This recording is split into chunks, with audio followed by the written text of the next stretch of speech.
Welcome friends, मैं सतीश तिवारी आप सभी का स्वागत करता हूं। इंडिया के किसी भी कॉम्पिटिटिव एग्जाम को फाइट करने के लिए, वो चाहे एसएससी का हो या फिर रेलवे का हो या फिर कोई भी वनडे कॉम्पिटिटिव एग्जाम हो, उसको फाइट करने के लिए मैं आपका मैथ का कॉन्सेप्ट क्लियर करने में मदद कर रहा हूं और जो भी डाउट्स आ रहे हैं वो मैं क्लियर कर रहा हूं। तो उसी के बारे में अब जो चैप्टर डिस्कस कर रहे हैं वो एमपी पुलिस का पीवाईक्यू है, जो 2017 में एमपी पुलिस में क्वेश्चन पूछे जा रहे हैं, वो मैं डिस्कस कर रहा हूं। तो आज मैं आप लोगों के सामने एवरेज का क्वेश्चन डिस्कस करूंगा, जो औसत में कैसे कैसे क्वेश्चन पूछे गए थे वो मैं डिस्कस करूंगा। और चालू करने से पहले मैं बता दूं कि चैनल का नाम कैच द मैथ है। चैनल को सब्सक्राइब कर लीजिए और वीडियो पसंद आए तो आप लाइक भी करिए, शेयर करना बिल्कुल ना भूलें। कम से कम 5-5 लोगों में शेयर करें। लेकिन मैं एक चीज बता रहा हूं कि जो कंटिन्यूटी बना के रखेगा, कंटिन्यूअस प्रैक्टिस करेगा, उसके ही समझ में आएगा। अदरवाइज जो आज देखा कल नहीं देखा या फिर उसके अगले दिन छोड़ दिया तो उसको समझ में नहीं आएगा। ठीक है, तो प्लीज कंटिन्यू रहिए और वीडियो को पूरा वॉच करिए। ऐसा नहीं कि एक क्वेश्चन देखा, आधा क्वेश्चन देखा, सोल्यूशन देखा, छोड़ दिया। क्वेश्चन को पढ़ने का भी अलग अलग तरीका है जो आपको आना चाहिए। ठीक है, तो एवरेज क्वेश्चन हम डिस्कस करेंगे। इसमें पहला क्वेश्चन आप ले लीजिए, फर्स्ट क्वेश्चन एवरेज का। 15 लोगों के समूह में 15 लोगों कोई समूह है, लोगों की औसत आयु, लोगों की औसत आयु, जो वो 15 लोग हैं उनके समूह में लोगों की औसत आयु 45 वर्ष है। कितना है? 45 वर्ष। दो व्यक्तियों के निकल जाने पर, दो व्यक्ति उसमें से निकल गए, कितने?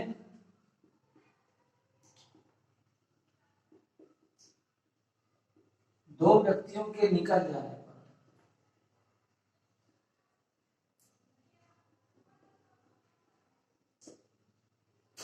औसत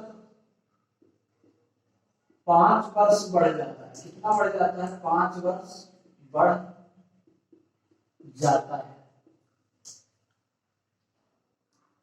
अब क्वेश्चन में आपसे पूछता है कि वो दोनों व्यक्ति जो निकले हैं ना, उनकी औसत आयु बताइए। इस क्वेश्चन को ध्यान से पढ़िए। पहले दोनों व्यक्तियों की औसत आयु बताइए। औसत आयु बताइए। ऐसे क्वेश्चन को आप पहले क्या करिए, ध्यान से पढ़िए। क्वेश्चन पूछ क्या रहा है? उसने पूछा है औसत आयु। उसने ये नहीं पूछा है क्वेश्चन में कि पहले कितनी औसत आयु थी और दो व्यक्ति निकल जाएंगे तो कितनी औसत आयु। उसने क्वेश्चन में पूछा है कि दोनों व्यक्तियों की औसत आयु जो निकले हुए उनका पूछा है। ठीक है, अब मुझे एक बात बताइए, अगर दो व्यक्ति निकले हैं, दो व्यक्ति निकले हैं और औसत 5 वर्ष बढ़ा है, अगर कोई व्यक्ति निकल रहा है तो औसत घटना चाहिए। यहाँ 5 वर्ष बढ़ गया, क्यों भाई?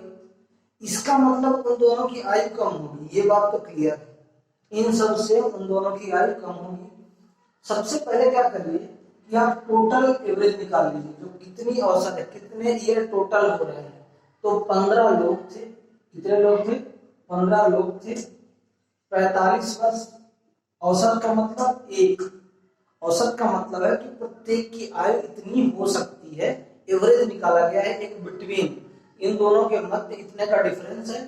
15 लोग हैं और 45 में अगर हम इसका मल्टीप्लाई करते हैं तो टोटल लोगों की आयु निकल जाएगी, इसलिए औसत निकाला जाता है। ठीक है, 15 का इसमें मल्टीप्लाई कर दीजिए, कितना हो जाएगा? 15 बना 75 कर दीजिए, 7 हो जाएगा और ये 67, 675 ये इनकी टोटल आयु। ठीक, दो व्यक्ति निकल गए, दो व्यक्ति निकल जाएंगे 15 में से, तो कितने बचेंगे? 13 बचेंगे ना, दो व्यक्ति निकलने के बाद। अब आयु, औसत आयु क्या हो जाती है? 5 वर्ष बढ़ जाती है। कितनी बढ़ जाती है? 5 वर्ष। मतलब पहले 45 थी, अब 50 हो जाएगी। अब 50 हो जाएगी। इसका इसमें मल्टीप्लाई कर दीजिए, कितना हो जाएगा? 650, 13 25 65, 650 ईयर। इतने सरल भाषा में समझा रहा हूँ ना, ऐसी लैंग्वेज आपको कोई नहीं समझाएगा। मैं अगेन रिपीट कर रहा हूँ कि जिसको समझ में नहीं आया वो वीडियो को दोबारा वॉच करे, लेकिन पूरा वॉच करिए तो ही समझ में आएगा। 650 साल हो गया, ठीक है।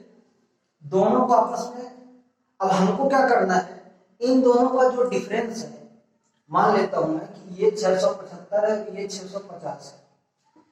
इन दोनों के बीच कितने ईयर का गैप है? इन दोनों के बीच 25 ईयर का गैप है। क्लियर है ना? ये 25 साल का जो गैप है, मैं कहता हूं 2 व्यक्तियों के बराबर नहीं होगा क्या भाई? वही जो 2 व्यक्ति निकले तभी तो 25 साल कम हुआ। समझ में आ रहा है क्या? वो जो 2 व्यक्ति निकले तो 25 साल कम हो गया। यहां से हो जाएगा 25, मैं ऐसे डायरेक्टली लिख देता हूं। कितने व्यक्तियों का डिफरेंस है? 2 व्यक्तियों का, पहले 15 थे, बाद में 13 हो गए। 2 बराबर कितना हो जाएगा? 12.5 ईयर। और यही आपका आंसर है। समझ में आया क्या? क्वेश्चन में आपसे बोला था दोनों व्यक्तियों के की औसत आयु, और औसत आयु 12.5 साल ही होगी, 12.5 वर्ष ही होगी। डेफिनेटली मैं अगेन रिपीट कर रहा हूं कि ऐसा कंटेंट आपने नहीं पढ़ा है। समझ गया ना? एक एक बेसिक लेके आप चलोगे तो टाइम ज्यादा लगेगा, क्वेश्चन तो सॉल्व होगा। और ये बेसिक से बने हुए, ये ट्रिक नहीं, ये मेथड है कि कैसे 30 सेकंड में आप क्वेश्चन सॉल्व कर सकते हैं। समझ में आया क्या? डायरेक्टली आप आंसर ऐसे निकाल सकते हो, ठीक है। और जो भी बच्चे नोट्स नहीं बनाए वो नोट्स बना लें, जिससे आपको परेशानी ना हो। हालांकि वीडियो अपलोडेड है, आप दोबारा देख सकते हो, बट नोट्स बनाओगे तो आपके लिए बेनिफिट है। सो नोट्स बनाइए और डेली वॉच करिए। जो भी वीडियोस आपको मिल रही है वो एग्जैक्ट कंटेंट बेस्ड पे है। जैसा कंटेंट है ऐसे ही एग्जाम में क्वेश्चन है और आपको उनको ये चीज सिखाई जा रही है, ठीक। नेक्स्ट क्वेश्चन, 50 विद्यार्थियों के प्राप्तांकों का औसत 75 है। देखिए 50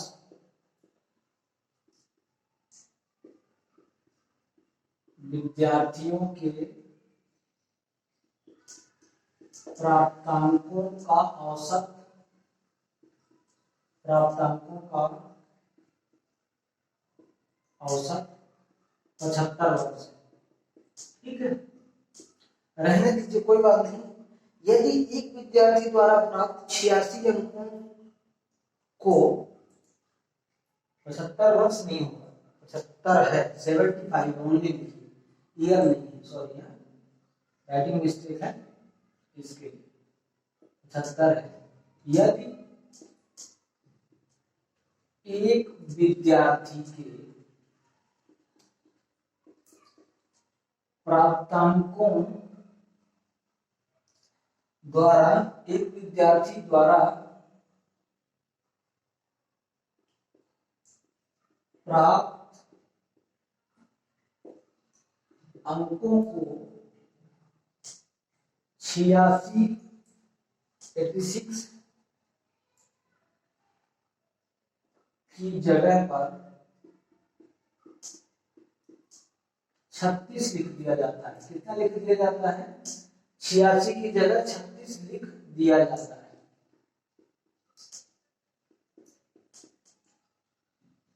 दिया जाता है। तो सही अंकों का औसत क्या है? तो सही अंकों का औसत,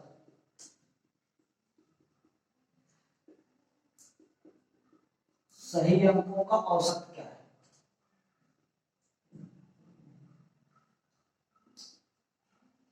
ठीक है। नेक्स्ट क्वेश्चन देखिए, पहले ध्यान से पढ़िए इसको। 50 विद्यार्थियों के प्राप्तांकों का औसत 75 है। अच्छा, जो 50 है उन सब का ऐसा माना गया है कि उन सब का जो औसत है ना प्राप्तांकों का, वो 75 है, यानी 75 है। यदि एक विद्यार्थी के द्वारा प्राप्त अंकों को 86 की जगह पर 36 लिख दिया जाता है, ठीक है। तो मैं एक चीज बताता हूं आपको, टोटल हमारे पास कितने अंक हो जाए वो देखिए। 50 हमारे पास टोटल विद्यार्थी हैं और 75 एक का है। औसत का मतलब है कि एक ने इतने अंक प्राप्त किया, तो 50 का कितना हो जाएगा? 7 पंचे 35, 2 37, 3750 टोटल अंक हो जाएंगे 3750। किसने इसका इसमें हमने मल्टीप्लाई किया है, इन दोनों का आपस में गुणा करेंगे तो 3750 आ जाएगा टोटल है। ठीक है, अब क्वेश्चन आपसे क्या बोलता है, यदि एक विद्यार्थी के द्वारा प्राप्त अंकों को 86 की जगह पर 36 लिख दिया जाता है। अब मुझे एक बात बताइए कि आदमी तो उतने हैं, विद्यार्थी स्टूडेंट तो उतने हैं, औसत में भी कोई बढ़ोतरी नहीं हो रही है। क्लियर है, औसत में भी कोई बढ़ोतरी नहीं हो रही। क्वेश्चन में बोला है कि 86 की जगह 36 लिख दिया जाता है, मतलब वहां पे लिखना कितना था 86 और लिख कितना दिया है 36, डिफरेंस कितने का है 50 का।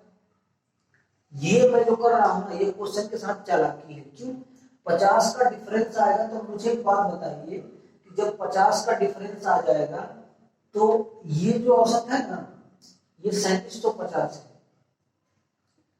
ठीक है, और वो कितना होना चाहिए उसका आप कैसे गणना करेंगे ये बताइए मेरे को। आप डायरेक्टली कहोगे कि 86 की जगह का 36 लिख दिया गया है तो 50 का डिफरेंस आ गया है, मतलब 3800 होना चाहिए। यही बात है ना भाई, पहले 50 का डिफरेंस नहीं आता तो 3800 होता, और यही क्वेश्चन बोला 86 की जगह पर 36 लिख दिया जाता है, मतलब 50 का डिफरेंस हो रहा है। अब क्या बोलता है कि ये जो 3800 आया है ना, 3800 मान लेता हूं टोटल है, और 50 विद्यार्थी हैं, काट दीजिए आप, कितना हो जाएगा 5 सत्ते 35, कितना बचा 3 और 5 छक्का 30, यानी ये 76 जो आंसर आ रहा है ना वो किसका है, वही आंसर है कि 86 की जगह पर 36 लिख दिया जाता है तो सही अंकों का औसत क्या है, सही अंकों का औसत 76 होगा और पहले वाले का औसत 75 है। क्वेश्चन में ये भी पूछ लेता है कभी कभी कि सही अंकों और उस अंक के बीच में डिफरेंस कितने का है, तो 5 अंकों का डिफरेंस है। कितने का डिफरेंस है, सॉरी 1 अंक का डिफरेंस है। कितने का डिफरेंस है, 1 अंक का। और ये भी क्वेश्चन पूछा जा चुका है कितने अंक का डिफरेंस है, ये आपके दिल्ली पुलिस में पूछा गया था। ठीक है, एवरेज का ही क्वेश्चन था लेकिन उसने डिफरेंस पूछ लिया था, इसमें ये पूछा था कि सही अंकों का औसत क्या है, यही पूछ लिया उसने। क्लियर है, निकालना दोनों में पड़ेगा तभी आपको पता चलेगा, लेकिन उसने क्या पूछा था मैं वो चीज क्लियर कर देता हूँ। क्वेश्चन सेम ऐसे ही बेस पे रहते हैं, बस क्या है उनके नंबर चेंज कर देता है आपस में, जिससे इंटरनली कुछ प्रॉब्लम हो सकती है आदमी को, बिकॉज एग्जामिनर स्टेप आगे करता है, स्टेप फॉरवर्ड करेगा तो आपको दिक्कत होने वाली है। ठीक,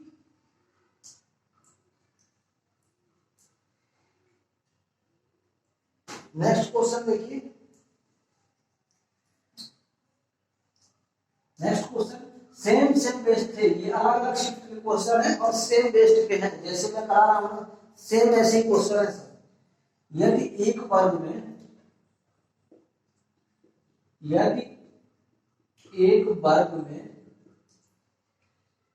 30 लड़कों का औसत स्कोर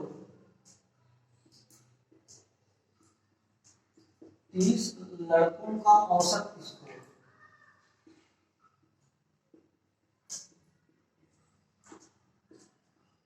30 लड़कों का औसत स्कोर 80 है, और उसी वर्ग में 20 लड़कियों का औसत स्कोर 90 है। उसी वर्ग में 20 लड़कियों का औसत स्कोर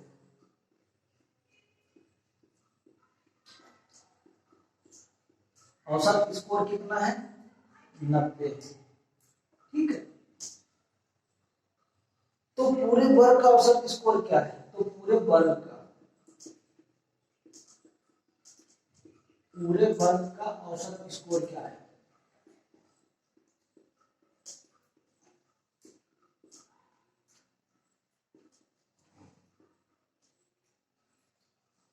ध्यान से देखिए। और मैं रिपीट कर रहा हूं ना कि ये एवरेज है ना, एक सिर्फ समझने की बात है, इवन पूरी मैथ ही समझने की बात है, लेकिन क्या है एवरेज इतना सरल चैप्टर है, एवरेज का कोई भी क्वेश्चन आपसे छूटना नहीं चाहिए। यदि एक वर्ग में 30 लड़कों का औसत स्कोर 80 है तो कुल औसत लड़कों का मान लीजिए। लड़कों का कुल औसत कैसे निकालेंगे? हमारे पास 30 बच्चे हुए और स्कोर उनका एक का कितना है? 80। टोटल कितना हो जाएगा? 2400। 2400 ये लड़कों का सिर्फ स्कोर है। लड़कियों का क्या बोला है? हमारे पास 20 गर्ल है और 90 उनका एवरेज स्कोर है। एवरेज स्कोर का मतलब कि एक का इतना है, ठीक है। कितने का डिफरेंस हो गया? ये टोटल हो गया 1800 और दोनों का आपस में जोड़ दीजिए। दोनों का आपस में जोड़ दीजिए तो कितना हो जाएगा? 2 4 और ये 4200। आपसे क्वेश्चन में बोल देता है कि पूरे वर्ग का औसत निकालिए, तो पूरा वर्ग कितना है? पूरे वर्ग में कितने आदमी हैं? 50। आप 50 से इसको काट दीजिए तो कितना हो जाएगा?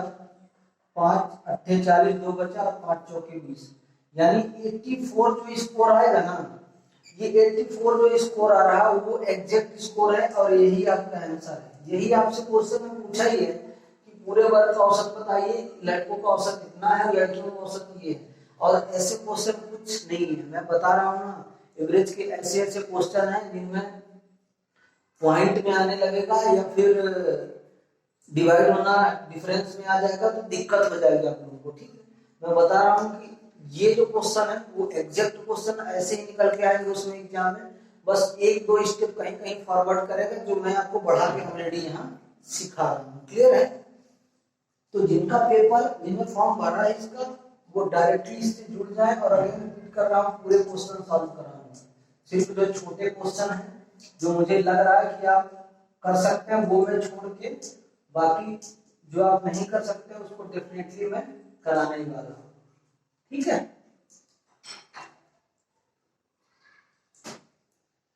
नेक्स्ट क्वेश्चन, नेक्स्ट क्वेश्चन देखिए।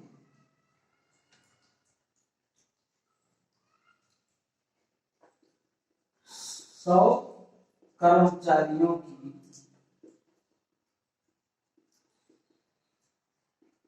औसत आय, 100 कर्मचारियों की औसत आय कितनी है? औसत आय 92 है, 92 है मान लेता हूं, ठीक है।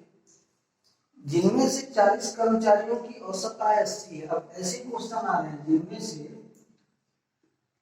40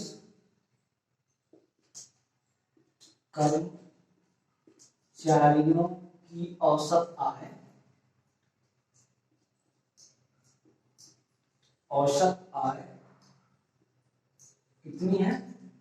80 है ना, 80 है। शेष 60 कर्मचारियों की आय बताइए। शेष 60,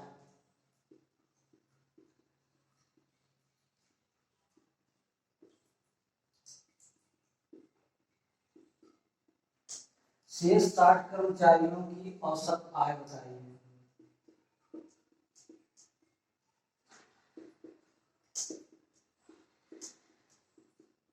शेष 60 कर्मचारियों की औसत आय बताइए।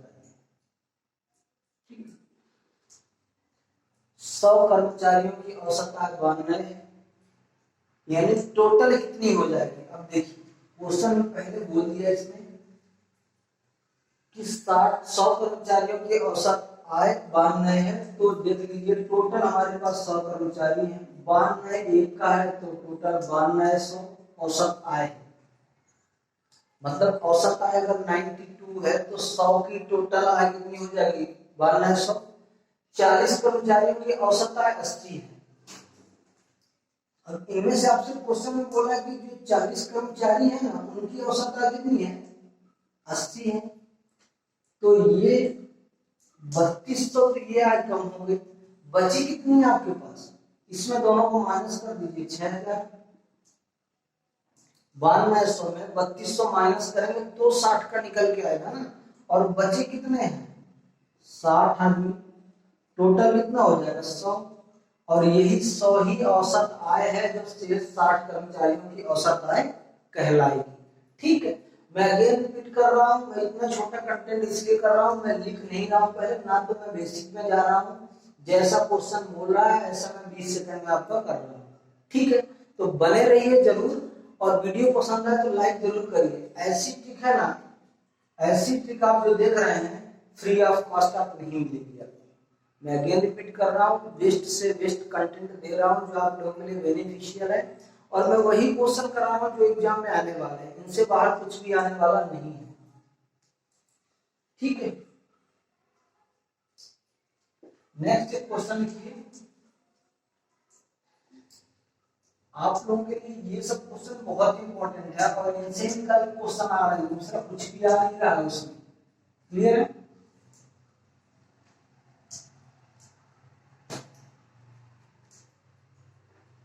क्वेश्चन लिखिए, ए बी व सी का औसत वजन 55 केजी है।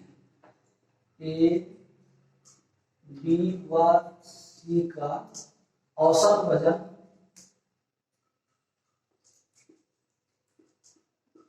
औसत वजन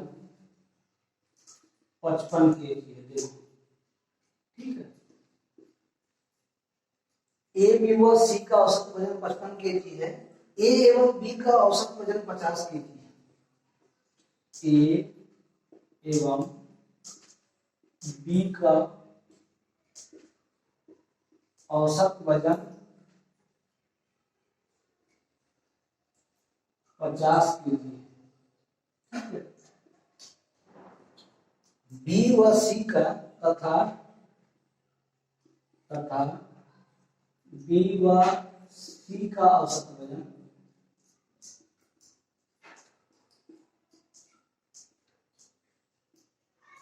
वजन कितना है? 60 केजी। 60 केजी। तो बी का वजन बताइए, सिर्फ बी का आपसे क्वेश्चन बोल देता है, तो बी का वजन बताइए। कोई बात नहीं, बताने दीजिए उसको, जो पूछ रहा है वही बताएगा। ठीक है, क्वेश्चन को ध्यान से पढ़िए। मैं अगेन रिपीट कर रहा हूं कि जो भी बच्चे क्वेश्चन पढ़ने में मिस्टेक करेंगे तो कम से कम 20 से 30% जो क्वेश्चन करेंगे वो टोटल क्वेश्चन उनका 20 से 30% क्वेश्चन को पढ़ने की मिस्टेक की वजह से।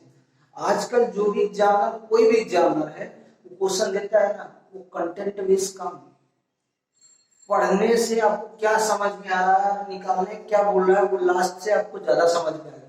मैं अगेन रिपीट कर रहा हूँ, क्वेश्चन को पूरा पढ़िए तभी आपको समझ में आएगा। ए बी व सी का औसत वजन 55 केजी है। आप डायरेक्टली मुझे बताइए कि अगर तीनों का वजन 55 केजी है तो ये औसत वजन इतना है, यही बात है ना। अगर ए का वजन 55 केजी, बी का वजन इतना और सी का भी वजन इतना है तो ये औसत वजन है। तो क्या मैं ये नहीं कह सकता हूं कि ए प्लस बी प्लस सी बराबर 55 का 3 में मल्टीप्लाई कर देंगे, 55 55 55 तो 165 केजी हो जाएगा।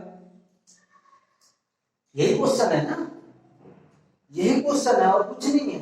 अब आगे आपसे बोल क्या रहा है, देखिए, ए एवं बी का औसत वजन 50 केजी है। अगर ए एवं बी का औसत वजन 50 केजी है तो दोनों को मिला के 100 केजी नहीं होगा क्या? तो मैं आपसे कह सकता हूं ए प्लस बी बराबर 100 केजी। क्यों? क्योंकि औसत वजन 50 केजी है तो दोनों का वजन 100 केजी हो गया। ए प्लस बी की जगह इसको रख दीजिए, ए प्लस बी की जगह पहले वाले में आप रख दीजिए ए प्लस बी की जगह, तो 100 और प्लस सी बराबर 165, ए प्लस बी की जगह हमने 100 रख दिया, तो सी बराबर कितना आ जाएगा? 65। अभी मैं ऐसा नहीं लिख रहा हूँ कि 165 माइनस 100 करूं फिर नीचे एक स्टेप बढ़, सी बराबर अगर 65 आ गया तो आप रख दीजिए। इसने बोला है बी और सी का औसत वजन 60 केजी है, क्वेश्चन में बोला है ना कि बी व सी का औसत वजन 60 केजी है, तो बी प्लस सी बराबर 120 हो जाएगा, क्योंकि औसत वजन 60 है तो दोनों का वजन 120 केजी। सी की वैल्यू आप 65 रख देंगे, सी की वैल्यू आप इसमें 65 रख दीजिए, तो b प्लस 65 बराबर 120 तो बी बराबर निकल के कितना आ जाएगा 55 kg। आपसे क्वेश्चन में यही बोला था खाली बी का वजन बताइए। और मैं अगेन रिपीट कर रहा हूं, ऐसे जिनको भी डाउट है ना, जिनको भी ये डाउट लगता है, ये पहले ही आंसर दे दिया है कि उनका औसत वजन 55 kg है, तो 55 kg बी का आ गया। अगर ये बोलता अलग अलग ना, अगर यहाँ पे सेंटर वैल्यू नहीं दी होती, देखिए कैसे दिमाग लगाता है, अगर यहाँ 55 दिया है, यहाँ 40 दिया होता और यहाँ 60 दिया होता ना, और अगर यहाँ 50 देता, तो बी का वजन हो या ए का हो या सी का, तीनों का वजन 50 kg रहेगा। यहाँ सेंटर वैल्यू उसने नहीं दिया है, यहाँ सेंटर वैल्यू नहीं दिया, सेंटर वैल्यू दिया 55, 50 ये है, 60 ये है, दोनों का सेंटर वैल्यू 55 है, तो आंसर 55 होगा। हमेशा ये चीज भी ध्यान रखो। और ये तो आपके पास कब आएगा, जब आप एक्स्ट्रा दिमाग लगाएंगे, एक्स्ट्रा टैलेंट रखेंगे, तो वो चीज आएगी। कैसे? मैं कहता हूँ यहाँ पे मैं 50 लिख देता हूँ, और यहाँ 40 लिख देता हूँ, और यहाँ 60 रहने देता हूँ, तो भी बी की वैल्यू 50 आती, जो यहाँ 55 आ रही है ना, तो 50 आती।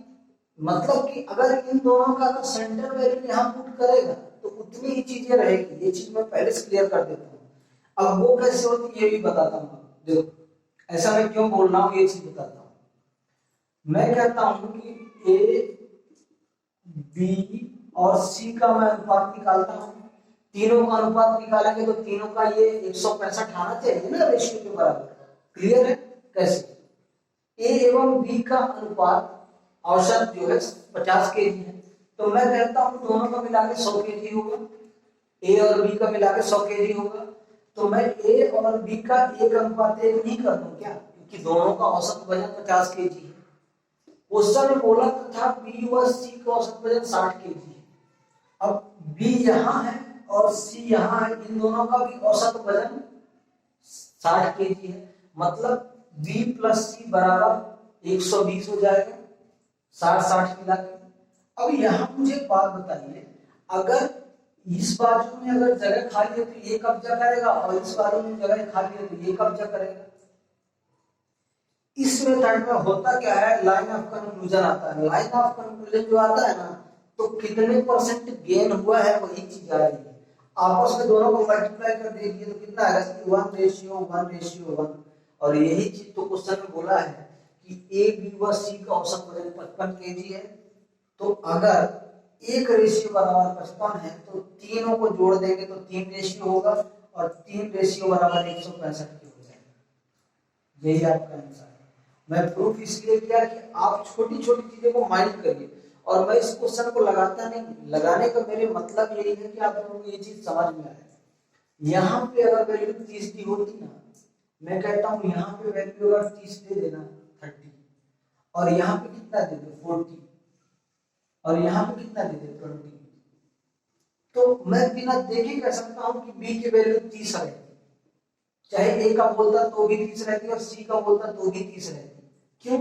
क्योंकि ये दोनों के बीच का 40 और 20 के सेंटर क्या है 30, और वही आंसर है। एग्जामिनर ये दिमाग लगाता है, डायरेक्टली ऐसे आंसर आप लगा सकते हैं बिना सोचे, मतलब बिना कुछ ध्यान दिए। सोचे मींस तो कुछ होना नहीं बिना सोचे, बट आप बिना ध्यान दिए चीज आप टिक मार देंगे, आपका आंसर सही रहेगा।